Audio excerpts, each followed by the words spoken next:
L'importance de l'exemplarité occupe une place centrale dans la philosophie de Confucius. Pour lui, être un gentleman implique non seulement de comprendre et de suivre des principes moraux élevés, mais surtout de les incarner de manière authentique dans sa propre vie. L'exemplarité est essentielle car elle démontre la crédibilité des enseignements et influence positivement ceux qui vous entourent. Rôle du gentleman en tant que modèle, Confucius croyait fermement que le comportement d'un individu avait un effet profond sur la société dans son ensemble. Il pensait que les personnes ayant des qualités exemplaires pouvaient inspirer et guider les autres sur la voie de la vertu et de la moralité. En incarnant les valeurs et les principes qu'il prêchait, un gentleman devenait un point de référence pour les autres, montrant la voie à suivre. Éducation et autocultivation, Confucius enseignait que l'exemplarité découle d'un processus constant d'éducation et d'autocultivation. Un gentleman devait se consacrer à l'apprentissage et à l'amélioration personnelle pour cultiver des vertus telles que la bienveillance, la sincérité et l'honnêteté. En montrant son engagement envers l'autocultivation, un individu inspirait les autres à poursuivre également la quête de l'excellence morale. Crédibilité des enseignements, pour que les principes moraux et éthiques de Confucius soient efficaces, ils devaient être vécus de manière cohérente. Lorsqu'un gentleman agissait en accord avec ses enseignements, il renforçait la crédibilité et la légitimité de ces derniers. Les gens étaient plus susceptibles d'accepter et d'adopter ces principes s'ils voyaient des preuves tangibles de leur efficacité dans la vie du modèle. Influence sur les générations futures, l'exemplarité d'un gentleman avait un impact durable sur les générations futures. Les actions et les comportements vertueux étaient transmis de manière informelle et servaient de référence pour les générations à venir. Les actes d'un gentleman pouvaient créer un héritage moral et éthique qui se perpétuait au fil du temps, contribuant ainsi à l'amélioration continue de la société. Les 5 relations fondamentales, également connues sous le nom de 5 relations ou l'un, sont un concept central dans la philosophie de Confucius.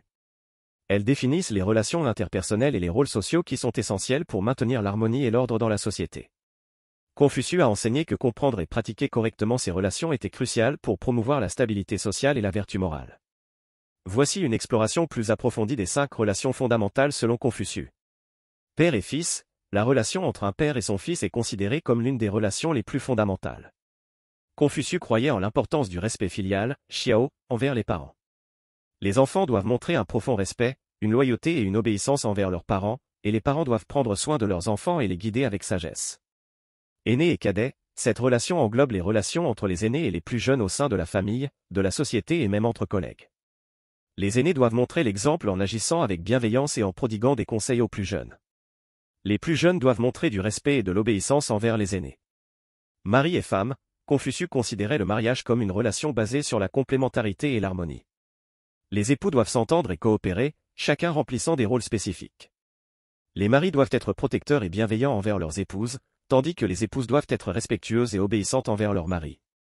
Gouvernants et sujets, cette relation se rapporte à l'ordre social et politique. Confucius croyait que les dirigeants devaient être exemplaires dans leur gouvernance, en traitant leurs sujets avec bienveillance et en créant un environnement de stabilité et de prospérité. Les sujets, quant à eux, doivent montrer du respect et de la loyauté envers leurs dirigeants, mais aussi exiger une gouvernance juste et morale. Amis et amis, cette relation est basée sur la confiance mutuelle, le respect et la bienveillance.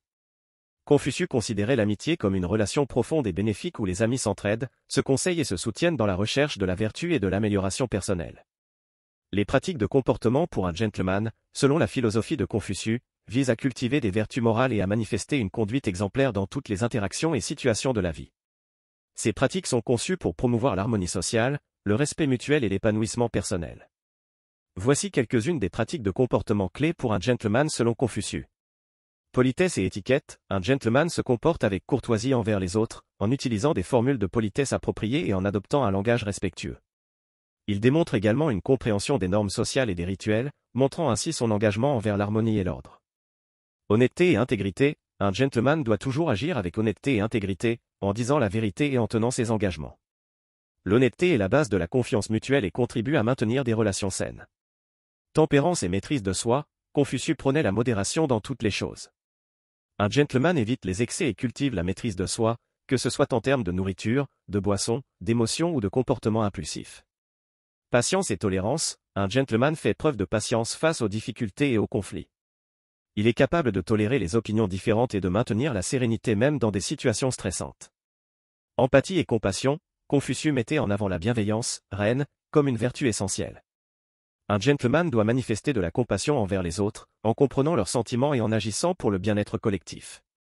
Respect pour les aînés et les autorités. En tant que modèle de respect, un gentleman honore les aînés et respecte les autorités légitimes. Il reconnaît les expériences et la sagesse des aînés et montre du respect envers ceux qui détiennent des responsabilités importantes. Respect de soi et des autres. Un gentleman maintient une haute estime de lui-même tout en reconnaissant également la dignité et la valeur intrinsèque de chaque individu. Il évite tout comportement arrogant ou méprisant envers les autres. Sincérité et honnêteté intellectuelle. Un gentleman communique ses opinions de manière sincère et respectueuse, tout en étant ouvert à la discussion et au débat intellectuel. Il reconnaît la valeur de la vérité et de l'exploration intellectuelle. Pensée avant-gardiste et vision à long terme, Confucius encourageait la pensée stratégique et la prévoyance. Un gentleman considère les conséquences à long terme de ses actions et s'efforce de contribuer positivement à la société et aux générations futures. Adaptabilité et flexibilité. Un gentleman sait s'adapter aux circonstances changeantes tout en conservant ses principes moraux. Il est capable de trouver des solutions créatives aux défis tout en maintenant son intégrité. Dans la philosophie de Confucius, la contribution à la société est un élément essentiel du rôle d'un gentleman. Confucius croyait en la responsabilité morale d'un individu envers la société et mettait l'accent sur le fait que chaque personne devrait jouer un rôle actif dans l'amélioration de la communauté et la promotion du bien-être collectif. Voici comment Confucius envisageait la contribution à la société. Promotion de la stabilité sociale. Un gentleman reconnaît l'importance d'une société stable et harmonieuse. Il s'efforce de respecter les lois et les normes sociales, contribuant ainsi à la prévention des conflits et au maintien de l'ordre. Exemple de vertu. En incarnant des valeurs morales élevées, un gentleman inspire les autres à suivre l'exemple. Sa conduite exemplaire encourage les membres de la société à s'engager dans des actions vertueuses et à contribuer positivement. Participation active. Un gentleman ne reste pas passif face aux problèmes de la société. Il s'engage activement dans des initiatives qui visent à améliorer la vie des gens. Cela peut impliquer la participation à des projets communautaires, des œuvres de bienfaisance ou des activités de bénévolat. Éducation et mentorat. Un gentleman est conscient de l'importance de l'éducation pour le développement personnel et social. Il peut jouer un rôle de mentor en transmettant des connaissances, des compétences et des valeurs aux générations plus jeunes. Promotion de la justice. Un gentleman s'efforce de promouvoir la justice et l'équité au sein de la société. Il intervient contre l'injustice et l'oppression, cherchant à créer un environnement où chaque individu est traité avec dignité et respect. Leadership éthique. Si un gentleman occupe une position de leadership, il utilise son autorité pour favoriser le bien commun. Il prend des décisions éthiques qui bénéficient à la société dans son ensemble plutôt qu'à des intérêts personnels. Engagement politique responsable. Confucius encourageait la participation politique responsable en tant que moyen d'influencer positivement la société. Un gentleman peut s'engager dans la vie politique avec intégrité et poursuivre des réformes qui favorisent le bien-être de tous. Préservation de la culture et des traditions. Un gentleman valorise les coutumes et les traditions qui contribuent à l'identité culturelle de la société. Il joue un rôle dans la préservation et la transmission de ces éléments culturels aux générations futures. Création d'un héritage moral. La contribution d'un gentleman à la société laisse un héritage moral durable. Ses actions et ses enseignements peuvent inspirer les générations futures à continuer à travailler pour le bien commun et à maintenir des valeurs éthiques élevées. La conclusion de l'incarnation des enseignements de Confucius met en lumière l'importance de l'intégration des principes moraux et éthiques dans la vie quotidienne. Confucius a enseigné que devenir un gentleman ne se limitait pas à la simple compréhension théorique de la philosophie, mais exigeait une mise en pratique constante et une transformation personnelle. Voici comment l'incarnation des enseignements de Confucius se concrétise. Intégration dans le comportement. Incarner les enseignements de Confucius signifie adopter les comportements et les attitudes vertueux dans toutes les interactions et situations. Les principes tels que la bienveillance, le respect, la tolérance et l'honnêteté doivent être visibles dans la manière dont un individu agit et interagit avec les autres. Formation du caractère. Les enseignements de Confucius visent à former le caractère d'un individu, à cultiver des qualités intérieures qui influencent ses actions. L'introspection et l'autocultivation sont essentielles pour développer une moralité profonde et durable. Impact sur les relations. En incarnant les enseignements de Confucius, un individu améliore ses relations interpersonnelles. Les valeurs de respect, de bienveillance et d'écoute active renforcent les liens avec les autres, créant un environnement propice à la confiance et à la coopération. Influence sur la société. L'incarnation des enseignements de Confucius a un impact positif sur la société dans son ensemble. En servant de modèle de comportement vertueux, un individu peut inspirer d'autres personnes à suivre la voie de la vertu, ce qui contribue à la création d'une société plus éthique, équilibrée et harmonieuse. Héritage durable. Ceux qui incarnent les enseignements de Confucius laissent derrière eux un héritage moral et intellectuel. Leur influence perdure à travers les générations, influençant la pensée et le comportement des individus à mesure qu'ils cherchent à s'améliorer et à contribuer positivement à la société. Quête continue de perfectionnement. L'incarnation des enseignements de Confucius ne constitue pas une fin en soi, mais plutôt un chemin continu de perfectionnement moral.